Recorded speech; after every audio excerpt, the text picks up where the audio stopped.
Alrighty guys, so this is a maybe a quick video on this 2010 Polaris Sportsman 850 XP. This ATV, or aka Big Red, as most of my subscribers would know, now has 5,000 miles. Actually a little over 5,000 miles. It's about 5,300 miles. And it just hit 1,200 hours. So I figured I'd just do a quick overview to anyone that's wondering about these four-wheelers after 5,000 miles of, I don't want to say hardcore running, because this has been, I haven't been mudding, you know, or going through like mud and stuff, but it's been basically a workhorse for me. Obviously, see, I have added some things to it because this is a work machine. This is not really a toy. It used to be a toy for me, but it also did a little bit of work, mainly just snow plowing. But now it's done other things as well. So after about 5,000 miles, I haven't really touched much on it. The only things I've done to it was at the dealer a couple years ago. There was a wire going from the battery to the starter that was bad. That got replaced at like 130 bucks or something. The other thing that's been replaced, this was replaced a while back, was the winch. When I first bought Big Red, or the Sportsman, it had originally just a standard 2,500 pound Polaris winch. I think the gears broke in it, so I sent it into the dealer to have it repaired, but they did a shitty job of repairing it. It wasn't going to hold up. The brake action never even held. So what they did to it, I don't know. I still have the winch, thinking maybe one day I'll rebuild it myself. But for right now, I just bought, well, I've had this in there for a few years now. You guys probably would have seen the install of that winch. That is a Polaris HD 2,500 pound winch. I don't know if there's really a difference between a standard 2,500 pound and the HD. Obviously, it's probably more heavy duty, obviously. It has a newer battery in it. The original battery finally died, I don't know, a couple years ago. Had it replaced, went and bought a new one. And yes, it is a factory Polaris battery. Everyone's telling me to go to Walmart and get the stuff at Walmart. Well, there's no Walmarts close enough to me, so it's not an option. And plus, I think the stuff at Walmart's just cheap. Yes, you're paying more to get factory stuff, but I think it's better off, you know, you're just better off running the newer stuff. Yes, my reflector came off. I do have it. I got to glue it back on. The things I've added to it, well, obviously the first thing I added to it was the windshield. You guys probably saw that a long time ago. Obviously the thing I've added is warning lights, front and rear. The headlights are still factory. The bulbs are all still original. I've never replaced them. I don't use them enough.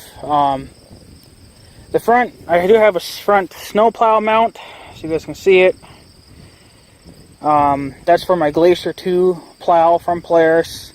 The plow is still holding on. I did have to replace the skid shoes on it. I think the cutting edge probably needs to be replaced, but since I have it up high enough, the skid plate's not needed anymore. The tires are still original from when it was new. Yes, they've been damaged. Well, mainly the rears. The front ones have been alright. Starter's still original. I just got done inspecting the drive belt. It's still original. Polaris recommend to change it at 5,000 miles, but it looked okay to me, surprisingly, for how much work it's done. But I know that there is some noise now coming from back there, so I don't know. Maybe the belt's stretched a little bit or something's stinged, I don't know. But it does it once in a while, or if you get it pretty hot. Another thing I noticed, maybe it's just me, or maybe it's with age, it just seems like Big Red is drinking more fuel than he needs to. Now, I think I do have, sometimes I get little warning error codes on the display. I had a YouTuber of mine look it up. He thinks it was a sensor, I think for the injector or something, can't remember. So maybe that's the reason why it's burning more fuel, because the sensor's bad. It does it more in the wintertime. You know, it's just how it is. So, yeah, like I said, the tires are still original. I do plan on getting new tires, at least for the rear, because the rear ones, obviously, if you guys can tell, they are pretty thin and worn down, and they are due for a replacement. I think I could get a couple more years out of the fronts, but since I'm going with a different style tire, I'm going to replace the fronts as well, just so, you know, it matches. The exhaust pipe's still original. It is rusty. I put that hitch on a long time ago. You see I got a pin, and now I got a cleavage in there. Glove box, so obviously it's full of my tools. You have to adjust this all the time. You got to retighten them every once in a while, because if you don't, then they leak. So other than that, that's not really a big issue. Here's another light bar. The reason for the warning light bars, and these are amber, by the way, they're all amber. It's what I'm legally allowed to run. So for snow plowing reasons mainly, because I live right in front of a school, and this had to have been 4 years, maybe 3 or 4, about 4 years ago. I damn near got into an accident with somebody, and I was just plowing my mailbox, and I was like going this way along in my mailbox, like here's my CB antenna, here's the mailbox, I was plowing this way, so and traffic was on the other side of the lane, but since the road was icy, everybody thought it would be fun to try to, you know, slide, but they fortunately almost hit me a couple times, and I about filled my pants twice, so I figured, why not get some extra. Now these lights are not waterproof, neither is the radio, but I just, in the wintertime, I'll just wrap these up in like a clear plastic, and that works just fine. These are STL Speed Tech lights. These are the Scepter 2s, but they are no longer made, so it kind of sucks, because I like these styles of lights better. They changed their mounting, and I don't really care for it now. It wouldn't work for this machine, so you gotta try to take good care of those. They're not the brightest things in the world, but they're more than good enough. And I also have used mainly the rear one this summer when I was falling behind some slow equipment, you know, and like when the friends were here cutting and baling hay, and they were on the highway going wherever, I turned this one on to let traffic know behind me that there's a slow moving vehicle here. So, because I don't have a safety triangle, and that's not really needed because I don't go on the roads that much. That's more than good enough. Plus, that's 10 times brighter than the sign. Tail lights are still original. The bulbs in them are still original, which is surprising. The sticker still original. I'll show you this side as well. Nothing's been changed. Everything's just been greased. What else can I say? These fall off after a while, these safety labels, or these reflective markers. I just glued this one back on. I think the other one's alright. They're obviously being used. The racks are going to get scraped. I did have some other kind of warning lights on here, but they just weren't going to work for my application, so I got rid of them. Of course, you've got to have stickers on your machines. If you don't, then you're kind of a sore leg, but whatever. The seat's still in good shape. Yes, there is some scratch, like some cuts. But that's not from, you know, my heavy ass. That's actually from my cats. My cats love to sit on my four-wheeler. I don't mind it, but they obviously, they scrape shit up. So they unfortunately kind of started wrecking the seat. So how long that'll last, I don't know before I have to replace the seat. But almost 10 years. Can't complain too much. Like I said, everything's still original. The rear brakes are a little bit soft. Probably needs new, you know, brake pads. The front ones are okay. The front rack, I have trouble with this now. The front rack, the locking tabs don't work very well. I probably could, I don't know if you can replace them. I don't bother. For a while there, they were stuck. And even if you had them unlocked, they would stick. They were stuck locked or something. I mean, I had to get something under here to pry it up. Even then, that didn't work. You're fighting it every inch of the way. So it was kind of annoying. So I usually kind of just left it up. But now it's kind of slid down because I don't know, it's working again. I have not changed the coolant in this thing yet. It's probably going to be getting close to due. But it is what it is. Windshield, bought that probably a couple of months after I bought the four-wheeler. Just didn't like all the wind blowing on me, and then plus the bugs. Of course, since I am a working four-wheeler, gotta have a chain. Chain's getting worn out. This is a mount for my GoPro. I just keep it on the wheeler at all times. Obviously, fuel tank. Yeah, lights still work. The winch still works. The engine on/off switch.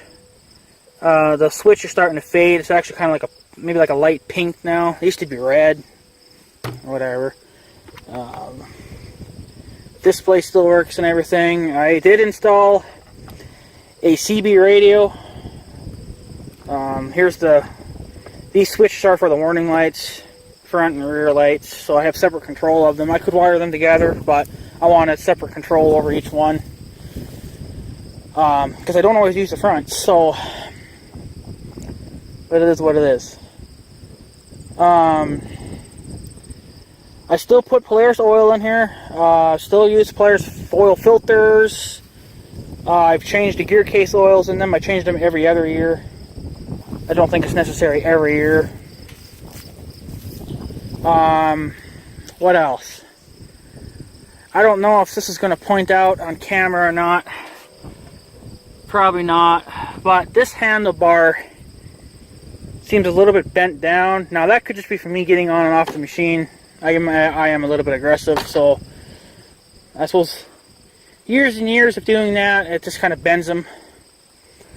Another problem, not a big problem, this was an easy fix. This will probably happen after so many years.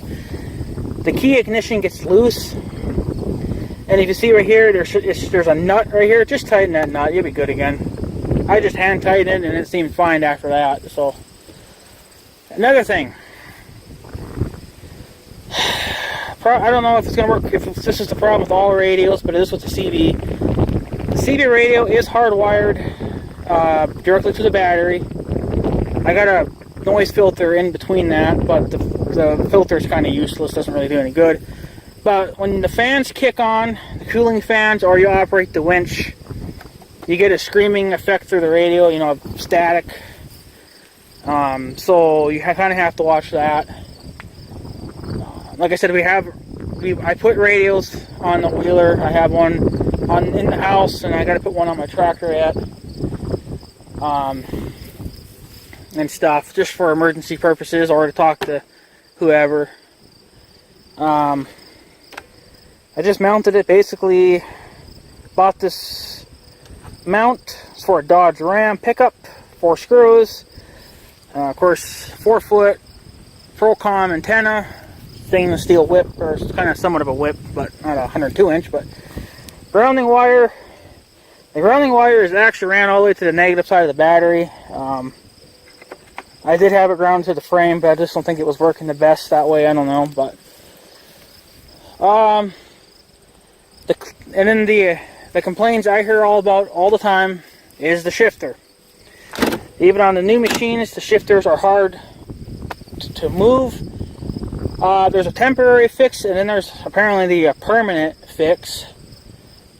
There's a video already on that, so I'm not going to show you, but basically there's where the shift linkage goes down into the tranny, or to the top of the transmission. You can take that all apart, and there's going to be like a little spring in there, and apparently you can crush that spring just a little bit, and that'll loosen it up, which is what I'm probably going to do. But for right now, I just actually put some oil on it. I just put some, like any kind of oil really.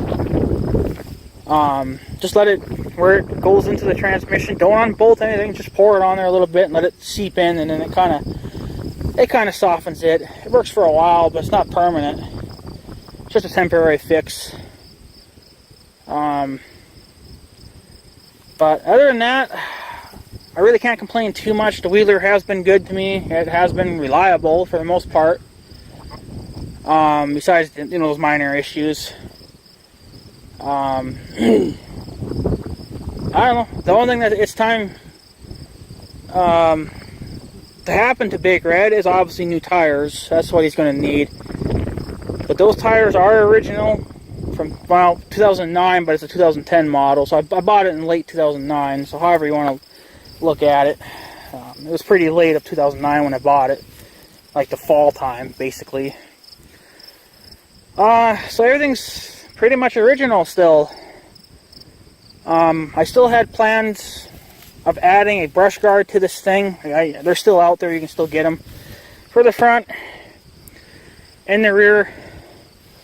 But I don't know if I'm going to do it to this machine, because in the next few years, I'm not going to get rid of Big Red. I'm just going to get another machine, and just get this one off of basically joyriding or doing light duty work. It's going to be, no, actually, it's still going to be my, what I'm meant to say is this is still going to be my work machine.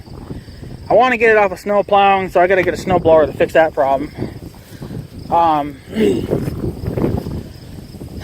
a lot of the times this four-wheeler just ends up joyriding, driving around the fields and stuff, checking up on things. I want to get another machine to do that.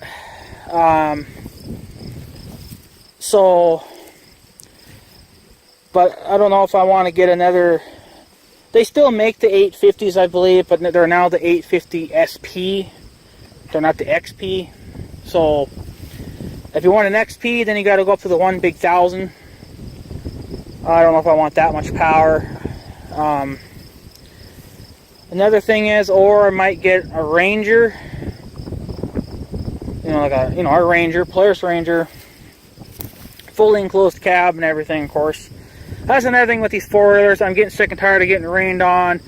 I'm tired of freezing my ass off in the wintertime. I'm getting tired of that crap. I've been dealing with it for almost 10 years now. So I think it's been about 8 years. 8 years coming up here pretty quick, but other than that, the machine's been very reliable. I know some people always bitch, moan, and complain that things don't work. I know one guy said he destroyed a drive line or whatever that powers his rear wheels. There could have been many reasons to why it broke. He was too hard on it right away. You kind of had to break things in. What people don't understand is you do have to break them in. You just can't go full throttle and give her. Even though that's what companies claim that you can do with them. I don't believe it.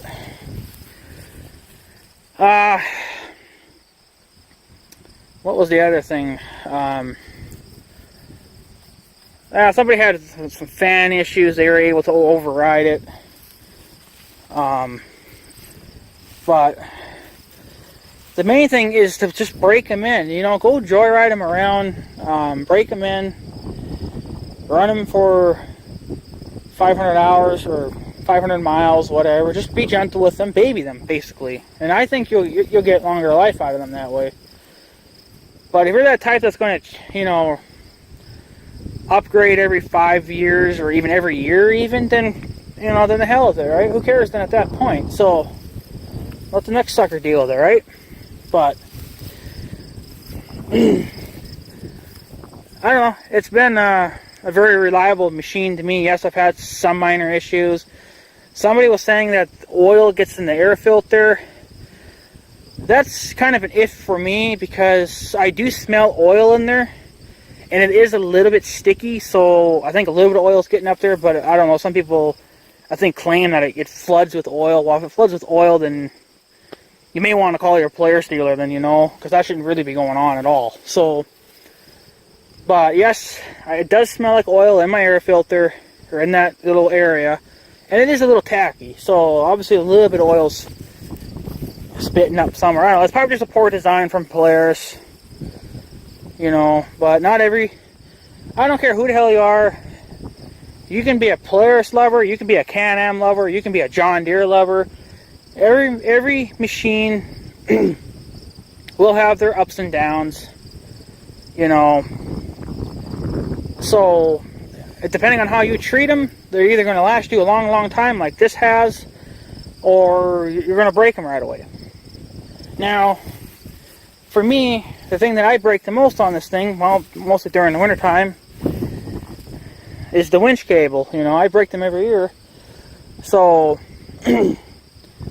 but that's just because I'm a little too hard on it. But, you know, since I deal with a lot of snow every year, that's just the thing, you know. You're going to break them. Another thing I don't recommend people to do is putting a snow plow on these four-wheelers, unless you're going to upgrade your front suspension or stiffen up the factory stuff. Now, you can stiffen those, you know, you can make them harder to hold up the weight of your plow. But I never did that because I didn't really think I needed to. But maybe it's just me, but it seems like the front end's getting worn out, because it just, to me, it looks like the wheeler's kind of sagging to the front, because there's more of a gap in the back than there is in the front. So, I mean, I don't know if that came like that from the factory. I don't remember. I'd have to go back to my first videos, and when this machine was basically still new.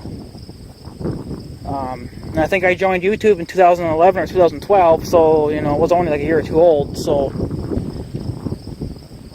but another thing is too, the factor, the Polaris mount is getting worn out on this machine. It is getting tired.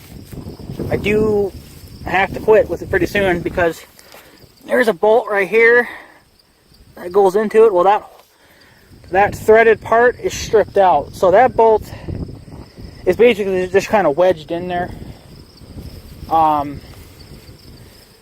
The mount is probably okay. I mean, if you had another 850, or if this would fit to a 1000, you probably could just take the mount off and go shove it on your new machine. But to be honest, I wouldn't do that. I wouldn't put a snow plow on these machines.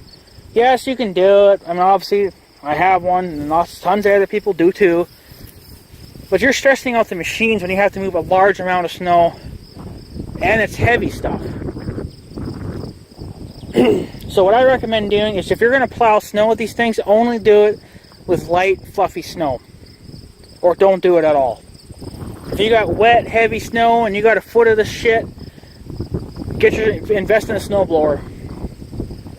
I know somebody was saying to go mount, you can get a snowblower and you can mount it on the front of the four-wheelers. Well, okay, but then you're still pushing a load on the machine.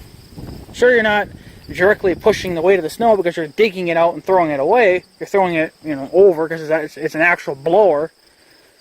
I still think you're stretching out the frame, because you're putting the weight of the blower on the frame. You know, it's just, I wouldn't do that. I regret doing that to this machine, but at the time, this is what I kind of had to work with. So, if I get in real tough spots to where I can't handle the snow, then I have to call my uncle, and he's got to come down with the snowblower and blow my driveway out, enough so that I can, you know, can finish. But overall, save yourself the bullshit and don't get a snow plow with these machines. Just not worth it. You're just going to stress everything out. Unless you're unless you stiffen up the suspension or upgrade it to stronger shocks and whatever else, then maybe it'll be okay. But even then, you're still limited to what you can do and move with them. So yeah, sorry for the wind if you can hear the wind. Just a quick overview. This is, like I said, this is my 2010 Polaris Sportsman 850 XP, 5,000 miles, and let's see, yeah, 5,000 miles. That's how many miles I've put on so far this year after the oil change. That's how much I've burned for fuel, like how many miles I've gone in a tank of fuel.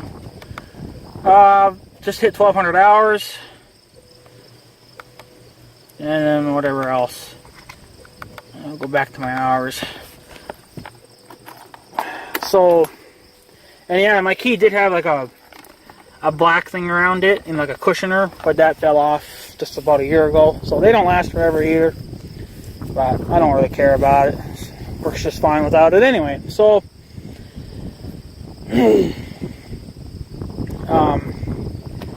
I think I'm going to be sticking with the Polaris. You know, I feel like they're a better reliable machine. But I'm sure everyone says that Can-Am is, and you know, and stuff. I'm sure they are. It's just that I'm a little bit more accustomed to Polaris, only because Polaris is not, the main headquarters is literally what, probably maybe hour, probably not even quite that, maybe an hour and a half drive from my house. Not too far from here. So, because I live in Minnesota, Polaris is from Minnesota, so looked it up. So that's pretty much why everybody around here runs Polaris, because that's what was here anyway. So, but unfortunately, the dealer that I bought the machine from, they dropped their A game and didn't want to service my machine anymore when it did need some, you know, when I had asked them to. So I dropped them as a Polaris dealer. Said that, you know, the hell with them, I'm done with them. So I found another Polaris dealer and whatnot. But to come to find out, that guy no longer even sells Polaris. He got out of it. He's selling something else now. So good. I'm happy about that. He doesn't deserve to be a Polaris dealer because he really sucked at it. So, but it's what it is. So there you go, guys. Just an update on the 2010 Polaris Sportsman 850 XP. 5,000 miles later. The goal now is to hit 10,000 miles and see what kind of problems we have along the ways. Can't say we'll probably, we could have any problem really, but only time will tell. So, but yeah, I mean, my next machine's either going to be another, well, it's probably going to be a Ranger. Either a Ranger or a pickup. It's going to be either one, but I don't think I'm going to go back to a four-wheeler. Yes, four-wheelers are fast and they're compact. I mean, I can get into a lot of tight places. You know, with even this large of a machine, I can do it. But it's just, you know, no cab and stuff like that. So it's time to upgrade. It's time to get something a little newer or something a little better. A pickup would be ideal, but whatever. Final word is, I don't have no regrets buying this machine. It's been a great machine. It's been really reliable. My sister likes it. Can't get my mom to drive it though. She doesn't want to drive it, but whatever. My sister has no problems handling it. She can handle all 70 horses just fine. Well, yeah. So there you go, guys. Just an update on the four-wheeler. 5,000 miles later, he's basically be turned into my work machine and slashing a little bit of riding. So plus a little bit of riding, you know. So yeah. So there you go, guys. I just want to let you guys know on how Big Red was doing after 5,000 miles. Next video will probably be at 10,000 miles if we make it that far. Hopefully we do. Well, by then I'll probably have another machine here anyway, so but it is what it is. So anyways, guys, I guess thanks for watching and stuff. So yeah, take her easy, guys.